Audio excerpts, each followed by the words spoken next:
Blackstone Audio presents The March of Folly, From Troy to Vietnam by Barbara Tuchman. Chapter 1. Pursuit of Policy Contrary to Self-Interest. A phenomenon noticeable throughout history, regardless of place or period, is the pursuit by governments of policies contrary to their own interests. Mankind, it seems, makes a poorer performance of government than of almost any other human activity. In this sphere, wisdom, which may be defined as the exercise of judgment acting on experience, common sense, and available information, is less operative and more frustrated than it should be. Why do holders of high office so often act contrary to the way reason points and enlightened self-interest suggests? Why does intelligent mental process seem so often not to function? Why, to begin at the beginning, did the Trojan rulers drag that suspicious-looking wooden horse inside their walls, despite every reason to suspect a Greek trick?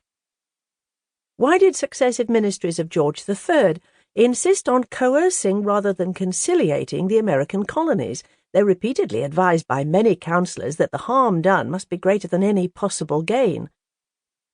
Why did Charles XII and Napoleon, and successively Hitler, invade Russia despite the disasters incurred by each predecessor?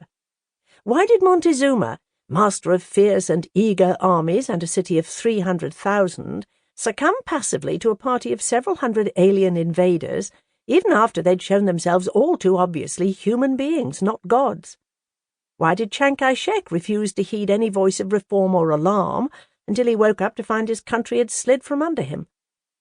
Why do the oil-importing nations engage in rivalry for the available supply when a firm united front vis-à-vis the exporters would gain them control of the situation?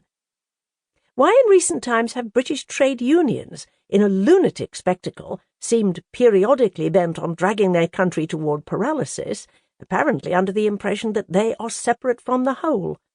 Why does American business insist on growth, when it is demonstrably using up the three basics of life on our planet: land, water, and unpolluted air?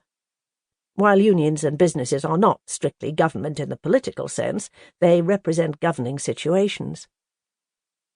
Elsewhere than in government, man has accomplished marvels, invented the means in our lifetime to leave the earth and voyage to the moon, in the past harnessed wind and electricity, raised earthbound stones into soaring cathedrals, woven silk brocades out of the spinnings of a worm, constructed the instruments of music, derived motor power from steam, controlled or eliminated diseases, pushed back the North Sea and created...